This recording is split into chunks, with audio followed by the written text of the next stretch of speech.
My mother-in-law demanded, "Sign over the house or I'll tell everyone your secret." I replied, "Go ahead." That was the moment everything changed. I never thought my life would come to this. A standoff in my own living room, my wife's mother standing across from me, arms folded, eyes cold and calculating. The house was quiet, except for the ticking of the old clock on the wall, and the tension in the air was thick enough to choke on. It all started months earlier, when my wife Sarah and I bought our first home. It was a small, cozy place on the edge of town. Nothing fancy, but it was ours. We'd saved for years, scraping together every penny, and finally, we had a place to call our own. Or so I thought. From the very beginning, Sarah's mother, Mrs. Qureshi, made it clear she didn't approve. She thought the house was too small, the neighborhood too modest, and most of all she thought I wasn't good enough for her daughter. She never missed a chance to remind me of that, whether it was a snide comment at dinner or a backhanded compliment about my job. At first I tried to ignore her. I told myself she'd come around eventually, that she just needed time to adjust. But as the months went by, her interference only got worse. She'd show up unannounced, criticizing the way we decorated, the meals we cooked, even the way we arranged the furniture. Sarah tried to keep the peace, but I could see the strain it put on her. She loved her mother, but she loved me too, and she was caught in the middle. Then, one evening, everything came to a head. Mrs. Qureshi showed up at our door, her face set in a mask of determination. She didn't bother with pleasantries. She marched straight into the living room, sat down, and fixed me with a steely glare. "We need to talk," she said, her voice low and serious. Sarah hovered in the doorway, looking anxious. I sat across from her mother, trying to keep my own nerves in check. "What's this about?" I asked, though I already had a sinking feeling in my gut. She didn't waste any time. "I know about your secret," she said, her lips curling into a smug smile. "And unless you sign over the house to Sarah's name and mine, I'll tell everyone, the whole family, your friends, even your boss." My heart pounded in my chest. I tried to keep my face neutral, but inside, I was reeling. I had no idea what she was talking about. I racked my brain, searching for anything she could use against me, but nothing came to mind. "What secret?" I asked, my voice steady. She leaned in, lowering her voice to a whisper. "You know what I'm talking about. The money you borrowed from your friend last year. The late payments on your credit card. The fact that you almost lost your job. I have all the details, and if you don't do as I say, I'll make sure everyone knows what kind of man you really are." I stared at her, stunned. Yes, I'd had a rough patch last year. I'd borrowed some money to cover an emergency, and I'd fallen behind on a few bills. But I'd paid everything back, and I'd worked hard to get back on track. I'd told Sarah about it, and she'd supported me. But Mrs. Qureshi made it sound so much worse, twisting the facts to suit her narrative. Sarah stepped forward, her voice trembling. "Mom, what are you doing? Why are you bringing this up now?" Her mother shot her a look. "I'm doing this for your own good. You deserve better than this. You deserve security. If he really loves you, he'll sign over the house. Otherwise, he's hiding something." I looked at Sarah, searching her face for any sign of doubt, but she just looked confused and hurt. I took a deep breath, trying to steady myself. "I'm not signing anything," I said quietly. "And if you want to tell everyone, go ahead. I have nothing to hide." Mrs. Qureshi's eyes narrowed. "You'll regret this," she hissed. "You have no idea what I'm capable of." She stormed out, slamming the door behind her. The silence that followed was deafening. Sarah sat down beside me, her hands shaking. "I'm so sorry," she whispered. "I don't know why she's doing this." I put my arm around her, pulling her close. "It's not your fault. She's just trying to control us. But I'm not going to let her." That night, I lay awake, replaying the conversation over and over in my mind. I knew Mrs. Qureshi wouldn't back down. She was used to getting her way, and she'd stop at nothing to get what she wanted. But I also knew I couldn't give in. If I did, she'd never stop. She'd always find something else to hold over my head. The next day, the phone calls started. First, it was Sarah's aunt, then her cousin, then her brother. Each one called with some version of the same story. "We heard you're hiding things from the family. Is it true? Why won't you sign the house over to Sarah?" I tried to explain, but it was no use. Mrs. Qureshi had already poisoned the well, and now everyone was looking at me with suspicion. Sarah was caught in the middle, torn between her loyalty to me and her love for her family. I could see the stress wearing her down, and it broke my heart. I knew I had to do something, but I didn't know what. Then, one evening, as I was sorting through some old papers, I found something that changed everything. A stack of letters, hidden in the back of a drawer. They were from Mrs. Qureshi, written years ago, to a man I didn't recognize. The letters were full of secrets, financial deals, family arguments, even a mention of a loan she'd taken out in Sarah's name without telling her. As I read through the letters, a plan began to form in my mind. If Mrs. Qureshi wanted to play dirty, I could play too. But I wouldn't stoop to her level. I'd let the truth speak for itself. The next few days were a blur of tension and whispered conversations. Sarah's phone buzzed constantly with messages from relatives, each one more insistent than the last. Some were sympathetic, but most were suspicious, echoing her mother's accusations. I could see the toll it was taking on her dark circles under her eyes, her voice growing quieter, her laughter fading. I hated seeing her like this, caught in the crossfire of a battle she never asked for. I tried to reassure her, telling her that the truth would come out, but even I was starting to doubt it. Mrs.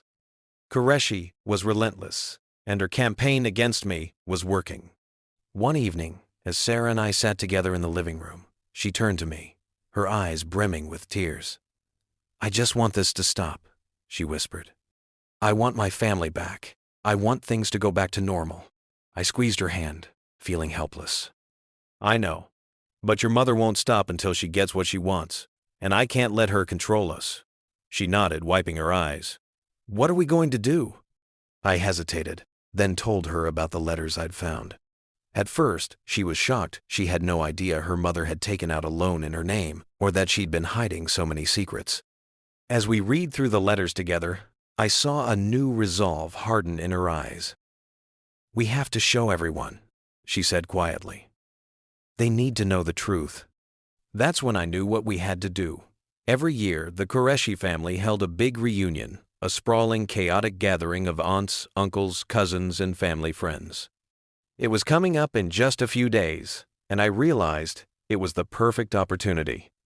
If Mrs. Qureshi wanted to air my so-called secrets in front of everyone, I'd be ready to share hers too. The days leading up to the reunion were tense. Mrs. Qureshi kept up her pressure campaign, calling Sarah daily, dropping hints about what she was going to reveal. I kept my cool, acting as if nothing was wrong, but inside, I was preparing. I made copies of the letters, organized them by date, and even printed out a few bank statements that showed the loan in Sarah's name. I didn't want to humiliate anyone, but I was done being bullied. The day of the reunion arrived, and the house was buzzing with activity. Laughter and chatter filled the air as relatives caught up, children ran through the halls, and the smell of home-cooked food drifted from the kitchen. I tried to relax, but my nerves were on edge. I could feel Mrs. Qureshi's eyes on me all afternoon, her smile tight and triumphant. She was waiting for her moment. After dinner, as everyone gathered in the living room for tea and desserts, Mrs. Qureshi stood up, tapping her spoon against her cup for attention. The room quieted, all eyes turning to her. "I have something important to share," she announced, her voice ringing with authority. "It concerns the future of our family and the trust we place in those who join us." I felt Sarah tense beside me, her hand gripping mine. I nodded to her, silently telling her to trust me. Mrs. Qureshi launched into her speech, painting me as irresponsible, secretive, and untrustworthy. She talked about the money I'd borrowed, the late payments, the supposed risks I'd posed to Sarah's security. I could see the doubt flickering in the eyes of our relatives, the whispers starting to spread. When she finished, she turned to me, her expression smug. "If you really care about my daughter, you'll sign over the house. Otherwise, I think everyone here deserves to know what kind of man you really are." I stood up, my heart pounding but my voice steady. "Thank you for your concern, Mrs. Qureshi. But I think there's more to this story than you're telling." I reached into my bag and pulled out the stack of letters and documents. Before anyone makes up their mind, I think it's only fair that we all know the whole truth. The room fell silent as I began to read excerpts from the letters carefully, respectfully, but clearly. I explained how Mrs. Qureshi had taken out a loan in Sarah's name without her knowledge, how she'd hidden financial troubles from the family, and how she'd tried to manipulate us into giving up our home. I showed the bank statements, the dates, the signatures. I didn't raise my voice or accuse her of anything beyond what the documents proved. At first, there was disbelief. Some relatives tried to defend her, but as I laid out the evidence, the mood in the room shifted. People started to murmur, glancing at Mrs. Qureshi with confusion and concern. Sarah stood beside me, her voice shaking but strong as she confirmed what I was saying. "I had no idea about the loan. My mother never told me. She's been trying to control us, and I can't let her do it anymore." Mrs. Qureshi's face went pale, her composure cracking. She tried to interrupt, to explain, but the damage was done. The truth was out, and there was no taking it back. For the first time, I saw fear in her eyes, not just of losing control, but of losing the respect of her family. The reunion ended in awkward silence, relatives quietly gathering their things and leaving in small groups. No one wanted to look at Mrs. Qureshi. She sat alone, staring at the floor, her power over the family broken. That night, as Sarah and I drove home, she squeezed my hand and whispered, "Thank you for standing up for us, for not letting her win." I smiled, feeling a weight lift from my shoulders. "We did it together," I said, "and we're stronger for it." The days after the reunion felt like waking up from a long, exhausting nightmare. For the first time since we'd bought our house, Sarah and I felt like we could breathe. The phone calls from relatives stopped, replaced by quiet messages of support, some apologizing for doubting us, others simply checking in to see how we were holding up. Even Sarah's brother, who had always sided with their mother, sent a text, "I'm sorry, I didn't know. I hope you both are okay." It wasn't much, but it meant the world to Sarah. She finally felt seen, not just as a daughter, but as a person with her own life and choices. Mrs. Qureshi, on the other hand, went silent. For days we heard nothing from her. No angry calls, no surprise visits, not even a passive-aggressive text. It was as if she'd vanished from our lives overnight. At first, the quiet was unsettling.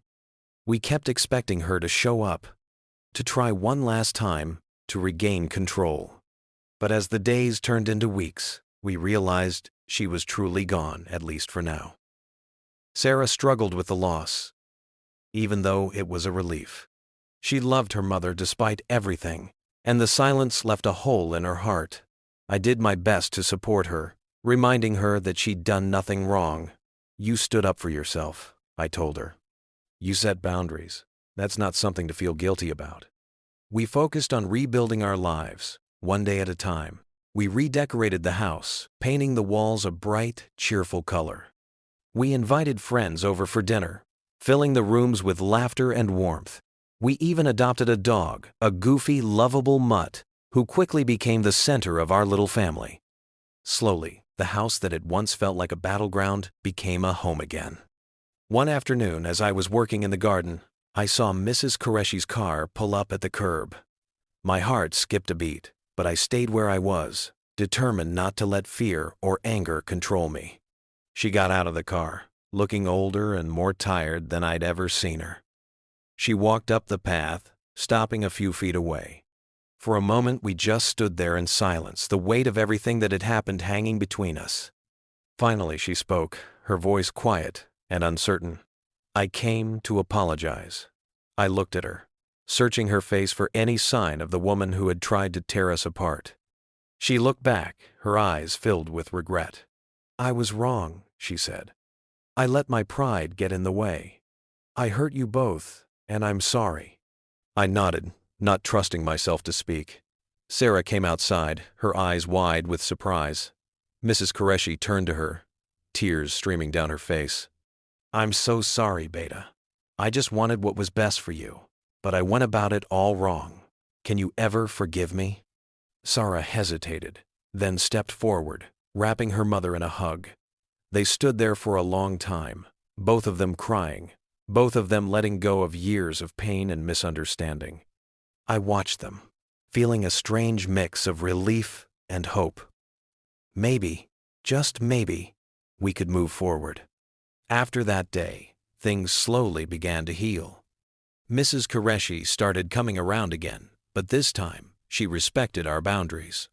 She asked before visiting, offered to help instead of criticize, and even apologized to me directly. You're a good man, she said one evening, her voice trembling. I see that now. Thank you for loving my daughter. It wasn't perfect. There were still awkward moments, still old wounds that took time to heal, but we were finally moving in the right direction.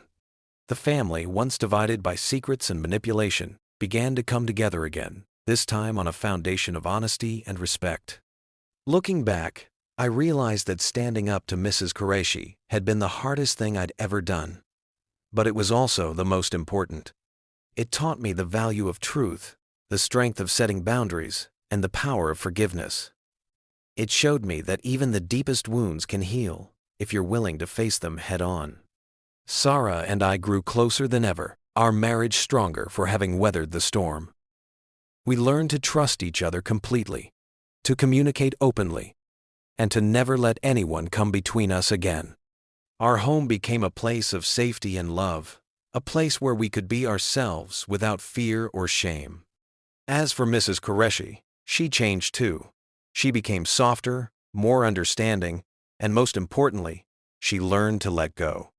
She stopped trying to control everything and started to appreciate the family she had, flaws and all. In the end, the truth set us all free. The lies, the threats, the manipulation. They lost their power the moment we chose honesty over fear.